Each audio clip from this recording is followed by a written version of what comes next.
Republicans over Democrats on the economy, border security, and crime. And on the question of who is best fit to handle the economy, Republicans have a 21-point margin, the highest margin in the history of when the question has been asked. In addition, according to an even more recent Morning Consult poll, voters say that the Democrat Party is more extreme than Republicans by an almost double-digit margin. And of course, this weekend, a new ABC Washington Post poll shows Joe Biden trailing the Republican frontrunner President Trump by 10 points.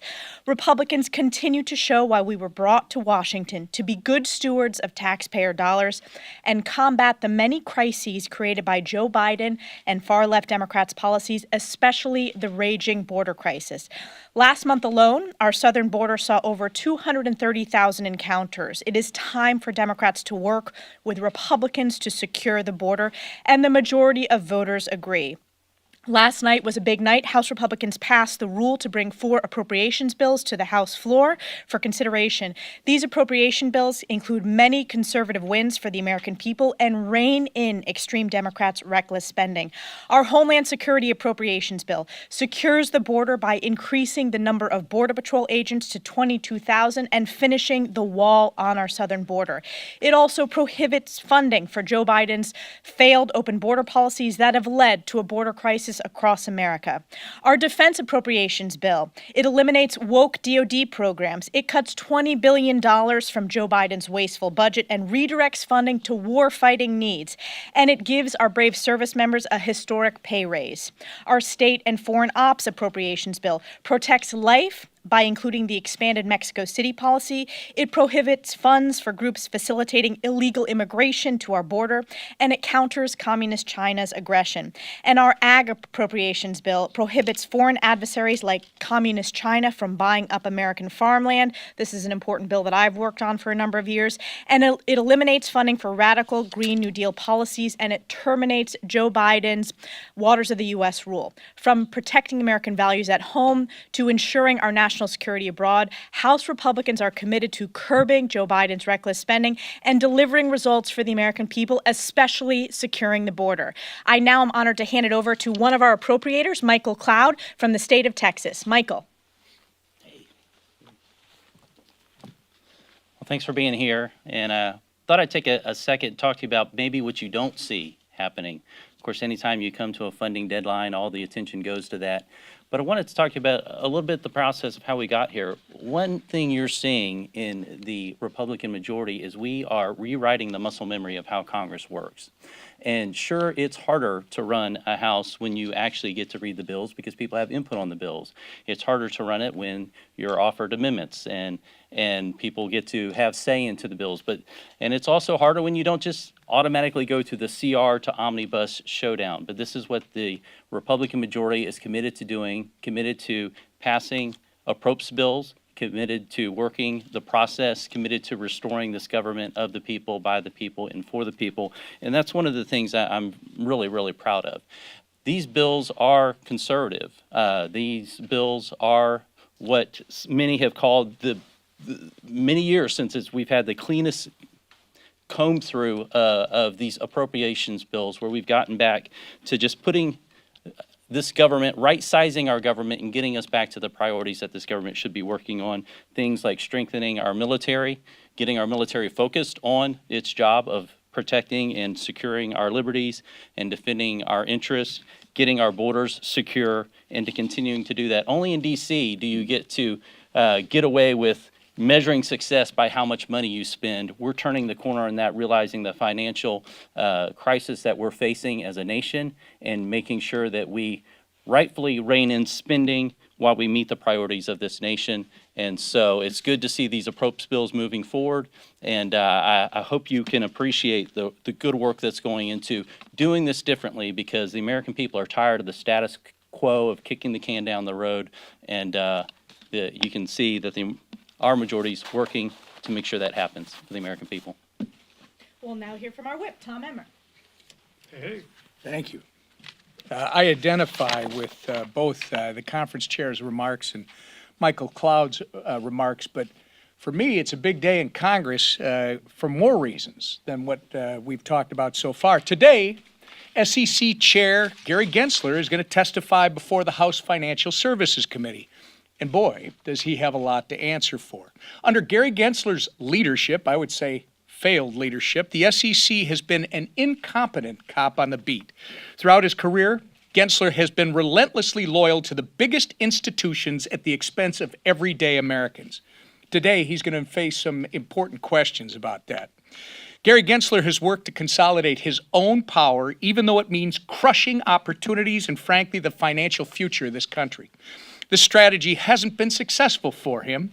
As you note, the SEC continues to lose again and again in the courts on its crusade against digital asset innovation. So it should be increasingly obvious that the crypto industry is not an industry rife with non-compliance. Rogue bureaucrats like Gary Gensler are supposed to be working for the people, not reigning over them. I, for one, would like to see the SEC return to its mission and make sure that they protect opportunities for every American who wants to participate in the greatest capital markets in the world. Digital asset innovation is an important part of that. Despite what Gary Gensler thinks, he is not a government of one. He is a bureaucrat who answers to Congress, and I look forward to having him before our committee today. And now I turn it over to our beloved leader, the toughest man in Congress, Steve Scalise.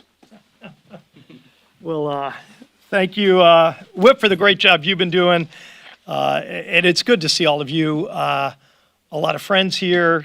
I'm looking at Chad because I miss, believe this or not, I miss getting chased through the halls of Congress by Chad Pergram. Last night I got to get that opportunity again coming back to work as we were doing the rule vote, pre and post rule vote, as well as the other things we're doing.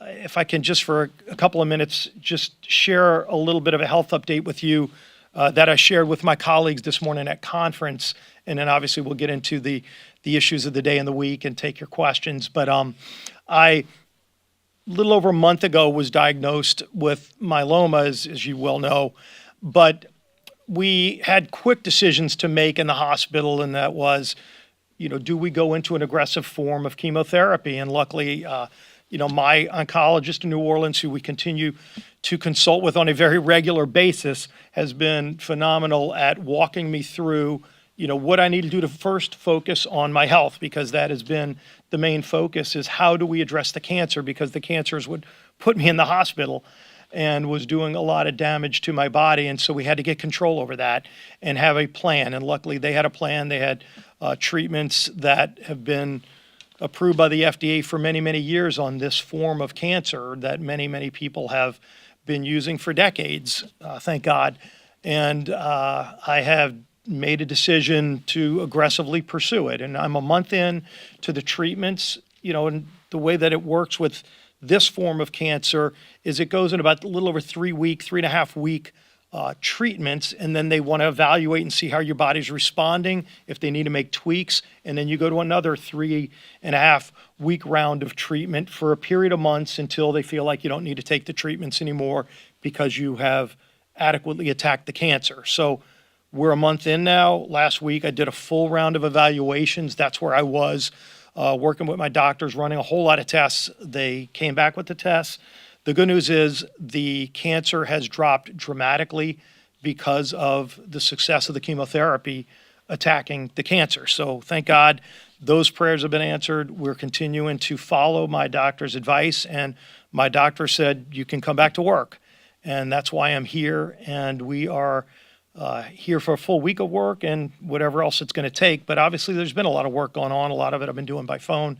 It's a lot nicer to be doing it here in person with my colleagues. And as I thanked Tom Cole and the Rules Committee for the work that they did, not just passing a rule, but think of all the work that the Rules Committee did, putting together a rule that brought 4 bills to the floor this week, and working with a lot of members, bringing over 440 different amendments to the floor that we started debating last night. We were here till about 12:30 last night voting on a number of those amendments. We'll have 2 long vote series today with 2-minute votes. We're able to accomplish a lot. We'll hopefully do a long vote series, probably around 4:30, and then this evening depending on how many votes we get through. Might be a late night, 10:30 or so vote series. And just keep working through the amendments and then finally get the final passage on the 4 bills. The questions you will ask is, do you have the votes to pass the bill? Those are all fair questions. One thing you don't hear a lot is, what is in the bills? You know, these are 4 bills that combined will fund about 75% of the government. As we're talking about, you know, is there going to be a shutdown? Is government going to be funded? What are the priorities of the American people in funding the government? And frankly, that's what we've been focusing our time on. You know, with Michael Cloud and the appropriators, with Tom Emmer as the whip, putting together the coalitions, what Tom Cole and the Rules Committee have been doing, all of the focus from Speaker McCarthy on down has been, number one, how do we make government address the needs of the people? And really what the people have been saying is, let's get to pre-COVID levels on spending, because we can't just keep writing blank checks. You know, this idea all week you're hearing from Democrats, all they want to talk about is how much more money to spend, as if there's money sitting in a piggy bank. This is mostly borrowed money that they're talking about. And by the way, it's not borrowed money from ourselves, it's borrowed money from our grandchildren. So every time you hear a Democrat walking around D.C. this week going, I can't believe that's going to be cut, say, oh, okay, are you comfortable sending the bill on a credit card to your grandchildren? Because that's what they're doing. They're not paying for it today. They're not paying for it tomorrow. They want to track another $2 trillion in debt that's going to be sent to our grandchildren to pay for things that government wasn't doing just 2 years ago. We need to get our government back focused on the things that matter to families in America, having a strong national defense and having a strong closed border. And we're going to be focusing a lot on getting this border under control, even though President Biden doesn't want to. You're even seeing people like Jay Johnson, who was the Homeland Security Secretary under Barack Obama, who started working on securing the border. Donald Trump secured the border. Joe Biden opened up America's border to devastating consequences. Has anybody asked the president, what is your plan to do with 8 million people that you've let into this country illegally? Whatever the real number is. You know, you show me what your number is. Estimates are in the millions. And mayors all across America, including Democrat mayors, all across America, are saying enough is enough. This crisis has to end, and President Biden doesn't care. Well, House Republicans do, and we are dealing with this issue. If you look at one of the things that's included in the rule we passed last night and the bills we're going to be bringing to the floor this week, including the Homeland Security funding bill, it deals with securing the border. David Joyce's bill combined with H.R. 2. It's all part of the rule that we put in a package. H.R. 2 focuses on more border agents, technology, things that need to be done that were working. Many of these things were already being done. Some of them are new technologies, new things that our border agents are telling us they need. You talk to border agents, they know what the problems are. President Biden doesn't want to listen to them. The vice president won't listen to them because they don't want to solve the problem. We do. And we're going to be focusing on not just properly funding the government, but securing America's border. Both of those debates need to happen this week. You're going to see a robust debate on the House floor all week through today, tomorrow, and as long as it takes to address these serious problems. That's what House Republicans are focused on. And frankly, I think it's changing the narrative. You're seeing it on every mainstream media outlet. Every media outlet is covering this crisis because everyone in America knows it's a crisis. And the president thinks if he hides from the issue, it will go away. The issue is not going away. We're bringing it to the White House because we're addressing it in the government funding package this week. This issue is not going to go away because we care about the issue just like Americans do. And President Biden's going to have to care about it as well once we pass these bills. We'll be happy to open up for questions. Chad. Welcome back, first of all. Happy to chase you through the halls. Hope you're healthy. Please do. I can run as fast as I could run before the shooting, I guess. But yeah. As Emmer would say, it wasn't that fast. But So that said, obviously I understand the reasons Republicans are fighting on the border. I understand the importance of that to the party and from your guys' vantage point. But to make this ask at this late a time, when the Senate just moved a bill with more than 3/4 of their members here, that's not a route to avoid a government shutdown. Explain to us, based on your bill and based on the Senate bill, and there the twain shall meet, how that funds the government by 12:01 Sunday. yeah, this isn't a new issue, by the way. We passed H.R. 2 months ago. The Senate's ignored that bill. The Senate has ignored this problem just like the president has.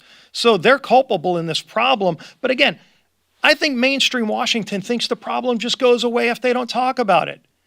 America knows this is a problem. Path this late to fund the government. I understand you passed. It's a path. It's a path if we pass the bills. And ultimately, look, have you seen President Biden engaged in this debate? Of course not, because he wants the problem to go away.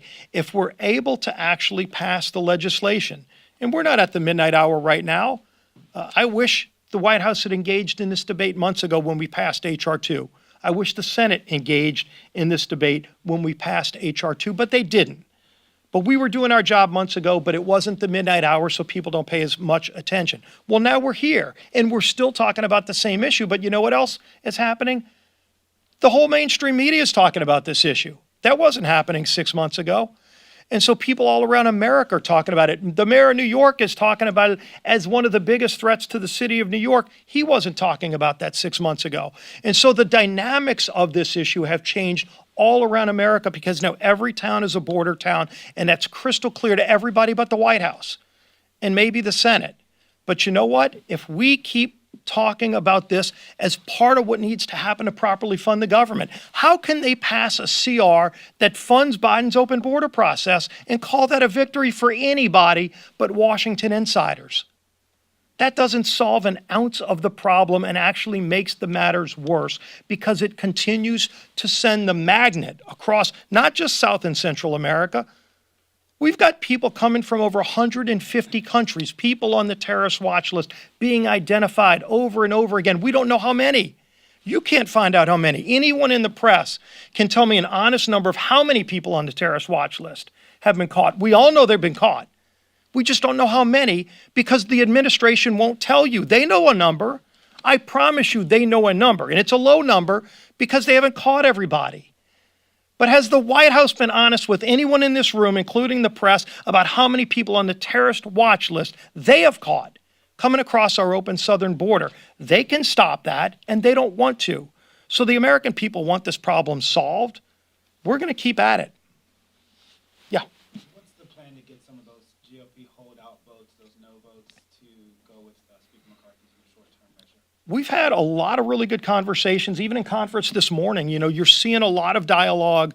And again, this has been going on for weeks in the whip's office, in Rules Committee, in a number of different settings where members who, I won't speak for any members, and we don't talk about what happens in conference, but there was a member, probably was on the internet, there was a member of Congress who stood up and said, I've never voted for any of these 4 bills, and I'm voting for all 4 of them. You know, that's the kind of headway that's been made because members are talking to each other in a different way right now because there's so much at stake. The country is in such a volatile spot right now, and President Biden's put the country in this spot to the point where Democrat leaders don't even want Joe Biden to run for re-election. This country's at a perilous moment, and at least you've got one House that's standing up and saying, let's confront these problems. And again, the Senate, this is the way the game's played in the Senate. They'll sit around and wait till the midnight hour, and they'll find enough votes to cobble together 70 votes maybe to just keep things going down the track where the train's going to run into a wall. That's not leadership. Somebody's got to take the reins and say, we're going to address the problems facing this country, and House Republicans are doing it. And I really do think if we put the skins on the wall, if we pass the bills this week to do that, the Senate will follow, and the White House will have to follow because the country's there. Last question. Welcome back. Good to be back. I was wondering if I could direct my questions. You absolutely can. I don't know. Where do I direct my answers? To the microphone. So I know this is similar to the question, but yes or no, do you have the votes to pass the CR? Actually, it's a great question. This is an ongoing process. I would add to what our leader was talking about. What's different? What's different is what Michael Cloud talked about. There's an open process that I've been here, this is my 9th year. The members that I was elected with, including Elise Stefanik, Elise and I have never, since we've been here, been involved in an open process when it comes to the appropriations process. Members being able to weigh in with their own amendments and have debates over really important issues. That is going to make a difference as we go to the finish line this week, but that's not the finish line because we're going to have probably more in the next couple of weeks to come. And as the process goes forward, everybody will be heard. We'll see what happens. And do you have the votes So the problem that you have right now is that we went till, what was it, 1 a.m. this morning? Yeah. 1 a.m. this morning, and we've got open whips, and we're talking to members to see if there are issues still and what their challenges are. We're just going to do our job. And the beauty of it is, we don't tell members what they have to do. They will do what's best for their constituents and for themselves. And I think the bill that was put out last night, the Homeland Security Bill, is one of the better efforts of the appropriations process.